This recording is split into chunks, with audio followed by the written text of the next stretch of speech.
Hello दोस्तों, स्वागत है आपका एक नए क्लास में। कल हमने एक वीडियो डाली थी, बहुत सारे कमेंट्स आए भाई। कुछ लोगों ने कहा सर जी 6 सेमेस्टर की वीडियो नहीं मिल रही, तो आज हमने केमिस्ट्री की वीडियो भी डाली, एक फिजिक्स की भी डाली। एप्लीकेशन पे क्लासेस स्टार्ट हो गए हैं, साथ ही साथ मेरे भाई यहाँ के लिए भी बहुत सारा कंटेंट शूट कर रहे हैं और जो कि आपको देखने को मिलने लगेगा मेरे भाई। लेकिन ये जो कल वाली सीरीज है उसमें सबसे ज्यादा कमेंट्स थे, सर एमएससी के ऊपर वीडियो लाइए और एमबीए के ऊपर वीडियो लाइए। तो आज हम लोग लेके आए हैं एमबीए के ऊपर और कल आपको डिटेल में देंगे एमएससी के ऊपर। सिर्फ एमबीए के ऊपर वीडियो देने का मतलब ये नहीं हवा में बातें करके चलेगा, नहीं। इसे करने के फायदे क्या है, फीस स्ट्रक्चर क्या है, कहां से करना चाहिए, जो भी कंफ्यूजन आपको होती है इस वीडियो के खत्म होते होते सारी कंफ्यूजन खत्म हो जाएंगी। तो नए हो चैनल को सब्सक्राइब करो और पुराने हो नोटिफिकेशन बेल को ऑन करो, क्योंकि डेली अब एक ऐसी वीडियो हम आपको देने वाले हैं। चलिए सर जी शुरू करते हैं। सबसे पहले बीएससी के बाद एमबीए हम क्यों करेंगे, एक हमने प्रॉपर रिसर्च करी हुई है। जो थोड़ा सा कुछ लोग कहेंगे क्या सर जी चील बिलौआ लिखा हुआ है, अबे वो रिसर्च है भाई, पन्ने यहां पे लिखते रहते हैं, बाकी बताएंगे हम आपको डिटेल में, समझना भाई। जैसे सबसे पहले तो आपको एमबीए करना क्यों है। हम हमेशा कहते हैं कि आपसे लोग कहते हैं कि हम बीएससी करेंगे, हम एमबीए करेंगे, ठीक है, या फिर हम एमसीए करेंगे, या फिर हम एमटेक करेंगे, या हम बीटेक करेंगे, या कुछ भी करेंगे भाई, ठीक है, बी फार्मा करेंगे। 12th के बाद भी लोग कंफ्यूजन रहते हैं। तो हम एमबीए करेंगे क्यों, पहले तो आपको यह समझना पड़ेगा एमबीए और बीएससी का जो कॉम्बिनेशन है एक जबरदस्त कॉम्बिनेशन है। क्योंकि बीएससी में आप मानो या ना मानो, जो व्यक्ति ठीक ठाक तरीके से पढ़ रहा होता है उसका दिमाग टेक्निकली चलने लगता है। क्यों, प्रैक्टिकल सब्जेक्ट्स आपको देखने को मिलते हैं, ठीक है, साथ ही साथ एक अलग तरीके का प्रेशर होता है। क्यों, क्योंकि बीएससी में आप सीखते हो कि कैसे भैया चीजों को आगे समझाया जाए, आगे बढ़ाया जाए। तो जब आप एमबीए करने जाओगे भाई, तो सबसे पहले अगर आपके अंदर कुछ आपको लगता है कि ये चीजें होनी चाहिए, जैसे आपको फाइनेंस में बहुत मजा आता है, फाइनेंस समझते हो भाई, इस पर डिटेल में एक वीडियो बना देंगे अगर आप चाहोगे। फाइनेंस से रिलेटेड भाई बीएससी में उतना तो पता ही होगा। कंसल्टिंग आपको 1 to, जैसे हम एक कंसल्टिंग कर रहे हैं, 1-to-1 कंसल्टिंग कर रहे हैं हम लोग, ठीक है, आप हमारी वीडियो देख रहे हैं, हम आपको समझा रहे हैं, कंसल्टिंग में मजा आता है भाई, ठीक है, कि अरे सरल भाषा में किसी को पीने में मजा आता है, ठीक है भाई। मार्केटिंग में आपको बहुत मजा आता है भाई, कोई चीज कैसे बेच सकते हैं, क्या कर सकते हैं मार्केटिंग में भाई, खाली बेचना नहीं होता है, मार्केटिंग एक बहुत बड़ी फील्ड है भाई, ठीक है। ये सारी वीडियो हम स्किल्स के ऊपर कल्लू एकेडमी पे लेके आएंगे 1-to-1, यही पूरा कंटेंट हम बना रहे हैं बैठे हुए, ताकि चीजों को सिलेक्ट कर पाए भाई। उसके अलावा बिजनेस में आपको मजा आता है, आपको लगता है कि यार भाई नौकरी वोकरी नहीं बने, हम तो बिजनेस करना चाहते, हालांकि एमबीए करके भी नौकरी कर सकते हो, कैसे वो भी बताएंगे अभी आपको, ठीक है। मैनेजमेंट में आपको बहुत मजा आता है, टेक्निकल नॉलेज आपको लेनी है, लीडरशिप में आपको मजा आता है, लीडरशिप का मतलब आपको लटक नहीं बनना, आपको लगता है कि नहीं हम कर सकते हैं इन चीजों, तो लीडरशिप में आपको मजा आता है। कम्युनिकेशन स्किल्स आपको अच्छी करनी है, कम्युनिकेशन में आपको मजा आता है, बोलने में मजा आता है, लोगों से 1-to-1 कनेक्ट करने में मजा आता है। स्ट्रेटेजिक थिंकिंग मतलब कुछ स्ट्रेटजी बनाने में, सोचने में कि यार घर में शादी है, कैसे भाई हम इसे कैसे बढ़िया बना सकते हैं। कुछ लोग कहेंगे अबे यार शादी का एमबीए से क्या मतलब, भाई मैनेजमेंट से रिलेटेड अगर आपको चीजों में मजा आता है तो आप भाई एमबीए कर सकते हो। उसका नाम ही क्या नाम है, मास्टर ऑफ बिजनेस एडमिनिस्ट्रेशन, यानी आपको बिजनेस से रिलेटेड चीजों में।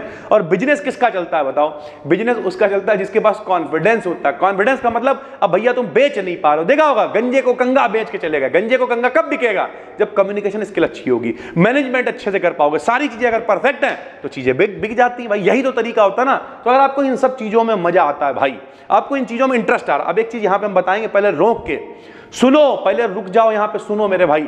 हम इस पूरी वीडियो को एक्सप्लेन कर रहे हैं, इसका मतलब ये नहीं कि आप एमबीए ही करने चले जाओ। सबसे बड़ी दिक्कत ये है कि जो वीडियो बना दो कायदे से, लोगों को लगता है यार अब तो एमबीए ही अच्छा, ऐसा कुछ नहीं है, हर फील्ड बहुत अच्छी है। 2 चीजें डिपेंड करेंगी, नंबर 1 आपने सीखा क्या, और नंबर 1 पे रखेंगे कॉलेज, कि कॉलेज कौन सा है, कहां से कर रहे हो, कि भैया बकैती लाल इंटर कॉलेज से कर रहा हो, ठीक है, बकैती लाल डिग्री कॉलेज से कर रहा हो, किसी भी लेवल की बात हो, 12th के लेवल की बात हो, बीएससी के लेवल की बात हो, या फिर एमबीए के लेवल की ही बात क्यों ना, किस कॉलेज से कर रहे हो भाई। अगर खाली वहां पे फ्रेशर पार्टी हो रही है, डिस्को डांस हो रहा है भैया, ठीक है, पूरे साल मौजबाजी हो रही है, सीखने को कुछ नहीं मिल रहा है, तो फिर तो चाहे एमबीए करो और चाहे एमटेक करो और चाहे कुछ भी कर लो भाई, एमबीबीएस कर लो, तब भी कुछ नहीं होने वाला। तो कॉलेज बहुत मैटर करता है, वो भी अभी आपको बताएंगे। तो कॉलेज बहुत मैटर करता है, आप कर कहां से रहो। दूसरी बात ये कि अगर आपका कॉलेज ठीक ठाक भी है तब भी आप क्या कर सकते हो, साथ में सीखो। जैसे मेरे कई स्टूडेंट्स हैं, उन्होंने कहा सर जी हमने बीसीए किया, कॉलेज में इतनी लर्निंग नहीं थी, लेकिन हम अलग से ऑनलाइन बहुत सारे लोग सिखा रहे थे, हमने कहीं से 2000, 5000, 10,000 का कोर्स लिया, साथ में सीखते भी रहे, तो हमारा काम भी चलता रहा और हमने इतनी लर्निंग इकट्ठी कर, यानी लर्निंग मोस्ट इंपॉर्टेंट है भाई।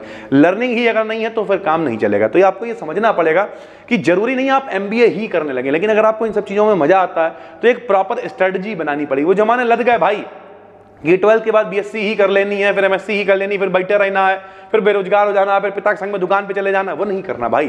तो आप एमबीए कर सकते हो, कैसे करोगे सारी चीजों को समझो। तो bachelor of BSc plus MBA का मतलब क्या है कि आप बैचलर ऑफ साइंस तो किए ही हुए हैं, साथ में आप बिजनेस रिलेटेड आपको मजा आ रहा है तो आप कह रहे हैं हम एमबीए करेंगे, ठीक है, नॉलेज लेने वाले हैं। अब इसमें करियर क्या है भाई, तो करियर में सबसे पहले तो लीडरशिप पोजीशन, जो बड़ी बड़ी पोजीशन होती है, सीईओ होते हैं, कंपनी के सीईओ वगैरह हैं, ठीक है, बड़ी बड़ी जो पोजीशंस होती हैं वहां पर लोग एमबीए किए हुए होते हैं भाई। अब कुछ लोग कहेंगे सर जी इतनी बड़ी पोजीशन पर लोग एमबीए किए हुए हैं, बात वही है, एमबीए कहां से किए हुए हो वो मैटर करता है। ऐसे तो एलएलबी भैया लोग यहां से कर ले, ऐसे लोकल कॉलेज से बैठे हुए हैं फिर भैया पर नहीं, शाम को खाली एफिडेविड खेलना है। ऐसे लोग भी हैं कि मतलब शाम को जुगाड़ ढूंढ रहे हैं कि कोई वकील मेरी तरफ चाह रहा तो संग में लटक के चला, क्योंकि किराया भर के पैसे नहीं पैदा हो रहा। बात वो नहीं है। जैसे बीएससी की अगर लोग बात करें, बीएससी तो हमने भी करी है, लेकिन मेरी जिंदगी मस्त चल रही है, सब कुछ बहुत बेहतरीन है। और बीएससी करे वाले ऐसे, अभी हमारे साथ में एक लड़का था मिला, बोले भाई झाड़ू पोछे का काम हो वही दिला दो। ये एक रियलिटी है, हम जेन्युइन एक्सपीरियंस बताते हैं दिल वाले भाई। तो यानी आपको ये समझना पड़ेगा कि पोस्ट मिले, बड़ी बड़ी पोस्ट भाई, सीईओ, सीएफओ, सीनियर मैनेजमेंट जो रोल्स होते हैं वो आपको मिलते हैं भाई, अगर आपने कायदे से एमबीए कर रखा है भाई, ठीक है। उसके अलावा अगर आपको नौकरी नहीं करनी तो एंटरप्रेन्योरशिप, सेल्फ बिजनेस, अपना स्टार्टअप शुरू करो, अपनी चीजों को करो। स्टार्टअप का मतलब ठेला लगाना नहीं है, पहले भी बता चुके हैं, लेकिन स्टार्टअप अपना स्टार्ट कर सकते हो, अपनी चीजों को शुरू कर सकते हो। और एक बात और भी है, जरूरी नहीं आप एमबीए करो, जैसे बहुत सालों का बजट नहीं है, हम आपको बताते हैं। यहां पे एक फाइल पड़ी होगी, आपको दिखाते भाई, लाइव दिखाएंगे, देखो ये फाइल पड़ी हुई है। अब कुछ लोग कहेंगे कि यार अब फाइल का क्या, ये देखो क्या है। अब यहाँ पे हम नाम थोड़ा सा इनका छुपाए ले रहे हैं, ठीक है, ये देखो, ये पूरा एक पूरा इतनी मोटी फाइल है, इसमें सब पता क्या लिखा हुआ, हम आपको थोड़ा पढ़ के सुनाते हैं ताकि आपको लगे, ठीक है। जैसे सबसे पहले यहाँ पे क्या लिखा हुआ है, आप एक सोलोप्रेन्योर कैसे बन सकते हैं, ठीक है। उसके बाद ऑफिस सेटअप फॉर फ्रीलांसर्स क्या होता है, प्रायोरिटी मैनेजमेंट क्या होता है, मार्केट के ऊपर रिसर्च क्या होती है, ठीक है, पायलट मार्केट क्या होती है, डिसीजन मेकिंग यूनिट क्या होता है, प्रोडक्ट डेवलपमेंट क्या होता है। अब आप लोग कहोगे सर जी ये क्या है, ये देखो विद एग्जांपल के साथ में सारी चीजें, यानी पूरा डिटेल में ये सब कुछ है। ये क्या है, ये सब कुछ मार्केट से रिलेटेड ही है मेरे भाई, जिनका भी है, ठीक, हम किसी का नाम यहां पे नहीं ले रहे, लेकिन अब वो अच्छे हैं बुरे हैं हमें उनसे भी मतलब नहीं है, जहां से कुछ सीखने को मिले वहां से सीख लो। तो अब हमें लगा यार इनका ये सब कुछ अच्छा है, तो हमने इससे बहुत सारी चीजें डाउनलोड कर रखी हैं, और केवल इनकी नहीं, बहुत सारे लोगों की चीजें डाउनलोड कर रखी हैं, और खाली टाइम में पढ़ते रहते हैं बैठे। बहुत सारी ऐसी किताबें मेरे पास हैं। उससे क्या हो रहा है कि हमने एमबीए नहीं किया, लेकिन इससे रिलेटेड नॉलेज तो आ रही ना मेरे पास, जानकारी तो आ रही, हम आपको तो शेयर कर पाएंगे चीजों को। तो आपको यह समझना है कि अगर आपके पास नहीं बजट है तो कोई दिक्कत नहीं, एमबीए नहीं भी करोगे तो क्या है, आपको आप ऑब्जर्व करो चीजों को। यार डिग्री का क्या, हमने 5 बार एमए मेरा होने वाला है, लेकिन एक भी मार्कशीट मेरे पास नहीं है। क्यों? बरेली कॉलेज में मार्कशीट एक पड़ी हुई है, कौन लेने जाए? जीएफ कॉलेज में पड़ी हुई मार्कशीट है, कौन लेने जाए? यानी रियलिटी ये है कि मार्कशीटें जहां पड़ी है तो हम लेने भी नहीं जाएंगे। नॉलेज के लिए चीजों को कर रहे हैं। तो अगर नहीं भी है तो भाई आप, अगर हम इन सब में मजा आ रहा तो आप एक्स्ट्रा जो बाहर से चीजें हैं वहां से इकट्ठा कर सकते हो। लेकिन अगर बजट है और प्लानिंग कर रहे हो तो बेहतरीन है भाई, ठीक है। तो सेल्फ बिजनेस आप शुरू कर सकते हो, और बाकी में अगर आपको मजा है तो फिर खेल ही अलग है। जब आप एमबीए करोगे तो एक नेटवर्किंग बनती, नेटवर्किंग का मतलब वहां पे बड़े बड़े लोग होंगे, अच्छे अच्छे टीचर्स हैं, स्टूडेंट्स हैं, अच्छे अच्छे घरों से आए हुए लोग होंगे। क्योंकि अगर आप वाकई में अच्छी जगह से कर रहे हो, अभी फीस स्ट्रक्चर बताएंगे तो लाखों रुपए फीस जाएगी भाई, अगर अच्छी जगह से करो। और अच्छी जगह लाखों रुपए फीस देने का मतलब है वहां पे सारे लोग ही बढ़िया होंगे, वो ऑडियंस बिल्कुल अलग होगी भाई। और जब ऑडियंस अलग होगी तो माहौल अलग होगा। कहते नहीं है, कदली सीप भुजंग मुख स्वाति एक गुण तीन, जैसी संगत बैठी है वैसो ही फल दीन। जैसी संगत में बैठोगे वैसी रंगत आएगी। तो यानी कुल मिला के वहां का माहौल, नेटवर्किंग एक बनेगी जिससे आप चीजों को समझ पाओगे और आगे बढ़ पाओगे। जैसे अभी हम यहाँ पर नीचे रखा हुआ है, हमें कभी अवार्ड मिला था, वहां पर जितने लोग थे, किसी की इनकम 1 करोड़ रुपए महीने की थी, किसी की 50 लाख रुपए महीने की थी, मेरी नहीं है अभी इतनी। हालांकि ठीक है, हम जहां पे हैं वहां पर भी लोग पहुंचने के लिए सोचते होंगे, यार सर जी यार क्या जलवा है, क्या जलवा है, क्या जलवा है। लेकिन रियलिटी है कि वहां इतने सारे लोग बैठे थे, हम वहां पे नहीं पहुंचे अभी। लेकिन रियलिटी है, एक बात ये याद रखना कि जब तक आप उस संगत, जब तक आप देखोगे नहीं, जैसे कई बार नहीं, गांव में लोग कहते हैं अरे ठीक है भाई आज भी सिलेंडर की लाइन में लगे हुए हैं, ठीक है कि भैया सिलेंडर की पर्ची बुक कराएंगे। जब तक देखोगे नहीं तब तक कैसे पता चलेगा। तो जब आप एमबीए करने जाते हो वहां पे ऐसे लोग मिलेंगे, ऐसी नेटवर्किंग बनेगी कि आपको समझ में आएगा कि चीजें होती कैसे हैं भाई। सैलरी ग्रोथ की बात करें, अच्छी सैलरी, जाहिर ज्यादा आप अच्छी जगह से करे हुए हो। स्किल होनी बहुत जरूरी है, अगर स्किल नहीं है तो फिर खेल खत्म है भाई। तो स्किल्ड अगर आप हो तो सैलरी अच्छी मिलेगी।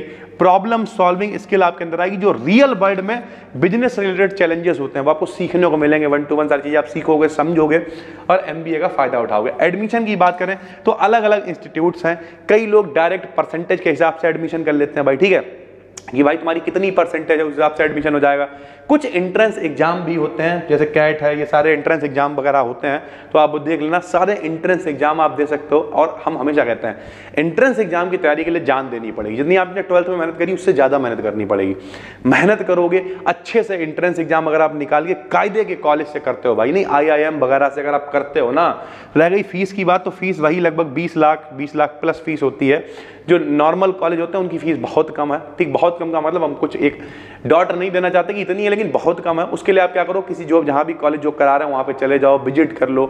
विजिट करने के बाद में वहाँ पे जाके देखो, हमेशा कैंपस में जाओ। जब भी कभी कैंपस में जाओ, हम हमेशा कहते हैं, हमने एक वीडियो बनाई थी अभी एक यूनिवर्सिटी वाली, जब भी कभी कैंपस में जाओ तो वहाँ पे जाके पहले तो टहलो। टहलने के बाद वहाँ के जो स्टूडेंट हैं कॉलेज वाले, जो फाइनल ईयर में हैं, उनसे पूछो यहाँ का प्लेसमेंट क्या है, किस तरीके की सारी चीज़ें हैं। वो तुम्हें बताएंगे कि भाई हम तो फंस चुके हैं, तुम मत आना।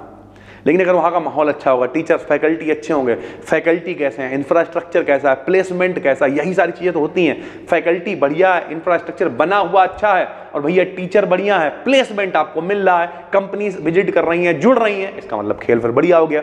तो ये एक अच्छे कॉलेज की निशानी होती है अगर आप नॉर्मली कहीं डायरेक्ट प्राइवेट भी एडमिशन करा रहे हो भाई, ठीक है। बाकी लोग विदेशों से MBA करने जाते हैं, विदेशों में तो फिर लाखों डॉलर में फीस होती है भाई, 30-30, 40-40 हज़ार डॉलर, लाख, इस तरीके से, मतलब बहुत सारी, बहुत ज़्यादा फीस होती है अगर विदेशों की बात कर लें, ठीक है। तो यानी आपको ये बात समझनी पड़ेगी, फीस का कोई लिमिट नहीं है, फीस लाखों में भी है, हजारों में भी है। एक तरीके से कहते हो ना कि जैसे नहीं बीटेक की फीस बहुत है, लेकिन अगर कहीं ऐसे डग्गा मार कॉलेज के पास पहुंच गए, उनने ऐसा है खाली तुम्हारी स्कॉलरशिप हम ले लेंगे, पॉकेट मनी जिसे तुम कहते हो, बाकी कोई बात नहीं यार, करा देंगे तुम्हारा बीटेक। तो ऐसी जगह से नहीं करना है। अगर आपके पास बजट है, अच्छा आप जगह से कर सकते हो, तो 2-3 कैंपस विजिट करो, सीखो। एंट्रेंस की तैयारी कर सकते हो, एंट्रेंस की तैयारी करो। परसेंटेज अच्छी है तो अच्छी का मतलब बहुत अच्छी नहीं, ठीक ठाक परसेंटेज अगर BSc में है, ठीक ठाक भी कितनी होती, 60% अगर है तो आपको एडमिशन मिल जाएगा, कोई दिक्कत नहीं है भाई, ठीक है। 55 है, 60 है, ठीक है। 50% तो कम से कम होनी चाहिए, बाकी आप देख लेना, ठीक है। 50% तो कम से कम होनी चाहिए, यानी कुल मिला के MBA एक अच्छा सोर्स हो सकता है। इस समय क्या चल रहा है भाई, यही सारी चीज़ें तो चल रही हैं यार। तो हर आदमी चाहता है उसका स्टार्टअप हो, हर आदमी चाहता है कि वो फाइनेंस की नॉलेज इकट्ठी करे। तो इन सारी चीज़ों पे अगर आप थोड़ा सा रिसर्च करते हो तो MBA एक अच्छा ऑप्शन हो सकता है। BSc के बाद थोड़ी सी बजट की दिक्कत हो सकती है, उसे आप थोड़ा और रिसर्च करना, और जो भी आपकी क्यूरीज रह गई हो उन्हें कमेंट में बताना। एक और इसका पार्ट 2 बना देंगे जिसमें डिटेल में आपको बता देंगे जो जो दिक्कतें आपकी रह गई होंगी, कि मतलब इसी तरीके से बना देंगे MBA Q&A टाइप वीडियो, ठीक है सर जी, जिसमें हम बता देंगे आपकी क्या क्या दिक्कतें। उम्मीद करते हैं समझ में आ गया होगा। नए हो तो चैनल को सब्सक्राइब कर लेना, पुराने हो नोटिफिकेशन बेल को ऑन कर लेना। ये सीरीज जो है अब डेली आपको एक वीडियो देने वाले हैं जिसमें जो भी दिक्कतें हैं लोगों की MSc से रिलेटेड क्या क्या कर सकते हैं, सब पे 1-to-1 वीडियो लेके आएंगे। तब तक के लिए धन्यवाद, थैंक यू।